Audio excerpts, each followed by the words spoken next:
Chapter 7. The First Step. After sombre farewells and much clasping of forearms on the steps of the burgomaster's house, Grog retrieved Blade Blunter from a saddlebag strapped to Thetham's ram, and set out on foot with Broughton and Major Hammerbuckle.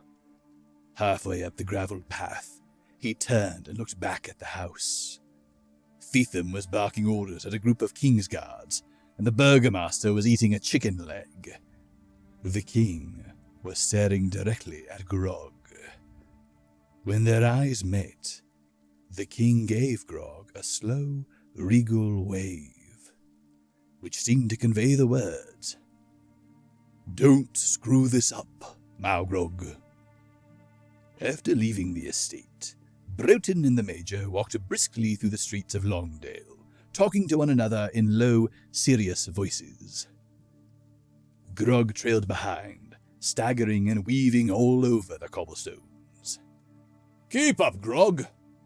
Broughton shouted back at him.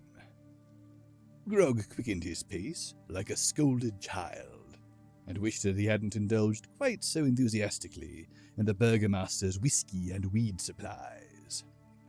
He could not feel his headache any more, but then again, he couldn't feel much of anything else either. Thankfully, it was not long before Major Hammerbuckle was beating on the door of a 2-story timber house with one of his huge fists. "Crawdis!" the Major shouted at the grimy upstairs window. "Crawdis, where are you?" There was the sound of a bolt being drawn back, and the door swung slowly open. A pair of glowing amber eyes looked out at them from the gloom. "I'm here," the dwarf said in a deep rumbling voice. "No need to knock my door down." Broughton and the Major made their way inside. Grog stood rooted to the spot, swaying slightly and staring stupidly at the dwarf named Crawdis. He had a dark grey beard and rich brown skin. Around his shoulders was a fine, light blue cloak, studded with a glittering amethyst gem. It was the eyes which stopped Grog in his tracks, though. They blazed with an internal fire, and in this moment, they were blazing directly at Grog. "Are you coming in?" Crawdis asked. "Course I am." Grog strode forward as confidently as he could, and almost managed to walk a straight line to the door. Crawdis raised his bushy eyebrows. "You all right?"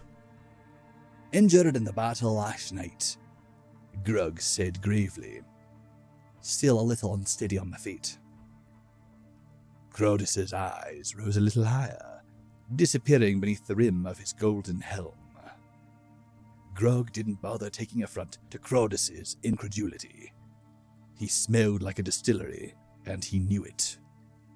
He stepped into the house and followed the sound of Broughton's voice to a small, cozy parlor, where there was a crackling fire and a couple of dwarves busily packing supplies into sturdy leather and canvas backpacks. "Ah, here he is," Broughton said. Broughton swept his non-broken arm towards Grog. "Here's your fearless guide, Grog Ironheart, long-time member of the Northern Mountain Battalion and former general of the High King's armies." The dwarves ceased their preparations long enough to look Grog up and down, pull dubious, disappointed faces, and go back to their work. Grog glared at Broughton and was contemplating sidling up to him and whispering a few choice expletives, when a female voice spoke from the staircase above him. "You're telling me that this is the dwarf who supposedly marched alone into the Shadow Forest and rescued a family kidnapped by an entire tribe of centaurs?" Grog turned, ready to insist that he was that dwarf. But when his eyes fell upon the Kavina advancing slowly down the staircase, all he could manage was an odd exhale. "You're telling me the Kvinna continued, that this is General Ironheart, the dwarf who threw a spear 100 paces and skewered the heart of Vrazul, the swamp ogre? It had been more like 20 paces, but Grog had never actively prevented the exaggerated version of the story from spreading. You're telling me? The Kvinna reached the bottom of the stairs and walked up to Grog until they were almost eye to eye. That this is Grog the Unkillable, who charged naked into battle against an army of fire imps in the Burning Peaks, and lived to tell the tale? I was wearing my chainmail shirt, Grog said. They surprised us in the middle of the night, you see, and I had no pants on because... Grog trailed off, suddenly realizing that he had no desire to tell the rest of that tale to the extraordinary-looking warrior standing in front of him. She was a Kvinna of war. The right side of her face was painted white. The left was grey, with the addition of a deep red circle around her eye. Grog had no idea how many Kvinna held this rare and admirable rank. But across the entire 13 realms, it couldn't have been more than 4 or 5. But if that wasn't enough to make an impression, her left eye was green, and her right was a piercing blue. Grog, Broughton said, coming to stand next to the Kvinna. This is Terrian Slate Chisel, of Realm 6. She was here last night for the telling, and a bloody good thing she was, too. She's a sight to behold in battle, and I don't think I'd be here today if it wasn't for her. Which means you wouldn't either. She's agreed, at my request, to accompany you into the mountains and keep you safe until you reach the Faithbound. Oh! Grog tried to think of something dignified and profound to say, but found himself withering under the intense green and blue of Terrian's irises. That's good. Who headed up the mountains like that? Terrian asked, gesturing at Grog's ragged night pants and thin brown tunic. Dressed like a beggar and smelling like a tavern keeper's rag. Well, no. I mean, I've got a blade blunter, that's my chainmail, and I had a nice mace called Arse Ripper. But I lost that last night, and... Why don't you come with me, General? Crodis said, his voice so low that Grog felt it in his chest. I'll get you kitted out. Make it quick, barked Major Hammerbuckle. I want us on the move in 10 minutes. Crodis took Grog upstairs to his bedchamber, and wordlessly set about finding him some travelling gear. The grey woolen shirt, brown leather breeches, and green travelling cloak that Crodis presented to Grog were all of excellent quality. However, he could tell just by looking at them that they were going to be extremely snug. Weapon? Crodis asked. If you got one to spare, that'd be great. Crodis opened a large wooden cupboard. Mounted inside it was a remarkable collection of daggers, swords, axes, and maces. Oh, is that all you got? Grog asked with a smile. Crodis didn't smile back. Grog cleared his throat awkwardly and approached the small arsenal. He grabbed one of the hatchets and gave it a couple of swings. It felt heavy in his sweaty, slightly trembling hand. Balance is off a bit on that one, he said, shaking his head sadly and placing it back on its custom-crafted rack. Oh, these short swords look good, though.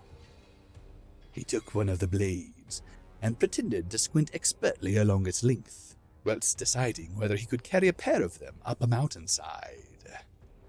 Yes, a finely smithed weapon, he said, satisfied with the weight.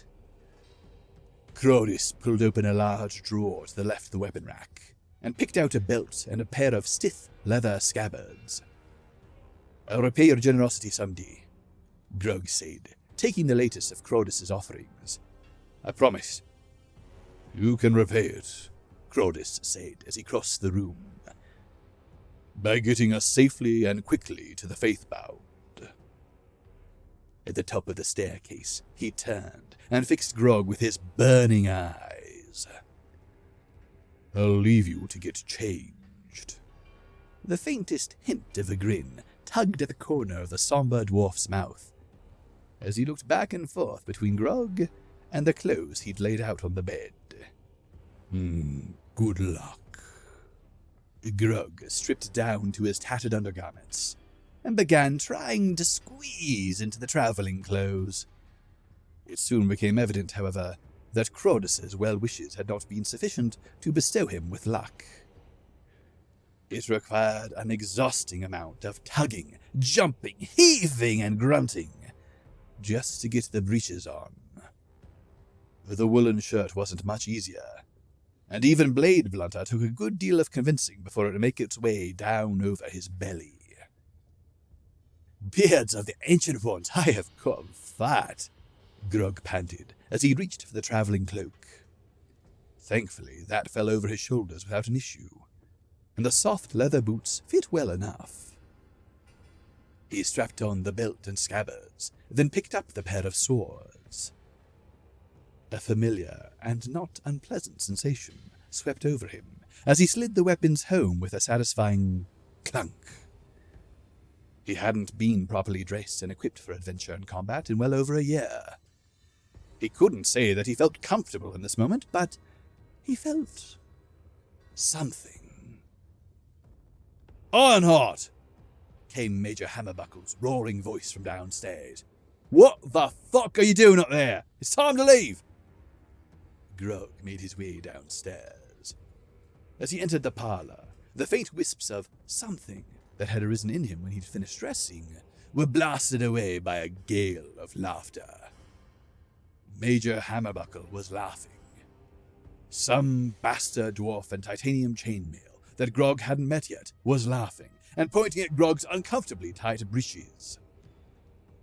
Terrian was at least hiding her laughter behind her hand. Even Bruton and Crodus were smirking. "Don't know what you're all laughing at," said Grog. "Everything fits perfect." Major Hammerbuckle wiped a tear from his eye. Ancient Ones help us. You gonna be alright climbing mountains like that?" "Probably not." Grog dropped all humor from his voice. "Maybe I shouldn't go." "Keep your beard on, Maugrog," Bruton said, stepping in front of the Major. "Some of the realm's finest warriors are in this room, but that won't help any of them find their way to the Faithbound. Right, Major?" "Right." The Major straightened his azure cap. "Sorry, Maugrog. Okay, everyone, let's get going." As Terrian and the gathered dwarves filed out of the room, Bruton pulled Grog aside. "Farewell then, old friend, and good luck." "Yeah, farewell, you bastard," Grog said, giving Bruton a good-natured punch to the chest. "Thanks again for roping me into this mess." "We're all in a mess, Grog. The whole of the 13 realms are in a mess. Which means you're in one too, whether you like it or not." I know. "Are you sure that you do?" Bruton asked, his dark eyes boring into Grog. "Are you really aware of how important this mission is?" "I'm aware! Thrandir's tit, Bruton. I don't need a big stirring speech or anything. I'm going, aren't I?" "But which version of you is going?" Grog frowned. "This version. What you talking about?" "I'm trying to penetrate the layers of ale-soaked fat, self-loathing, and guilt that you've wrapped yourself up in this last year. I'm trying to get through to the version of you that's going to take this seriously and realize that this is your opportunity to help save the kingdoms, but also maybe save yourself." "Fine! Great! I'm off to save the world and myself. Bloody fantastic! See you when I get back." Grog turned and headed for the door. "Strength and fortitude, old friend," Bruton called after him. Yeah. Grog mumbled, waving a floppy hand in Bruton's general direction. "Strength and bloody fortitude to you too, old pal. Try not to die." The sun was setting in the west, and the streets of Longdale were falling into shadow, when Grog stepped onto Crodus's doormat and looked up the street at the already departing group of warriors and heroes. Major Hammerbuckle had taken the lead. Behind him were Terrian and the dwarf in the titanium chainmail. Crodus and a young blonde dwarf brought up the rear. All of them were carrying large backpacks. All of them were striding off at a pace that made Grog wince. "Okay," he said, blowing out a long breath of resignation. "Here we go, then." He extended a booted foot, let it fall onto the grey cobbles, and felt a little twinge of pain shoot up his calf from the back of his ankle. "Oh, this is going to be fucking great, this is," he growled. Then he pulled his cloak around himself, let out a hearty belch, and trotted off to catch up with the rest of the party.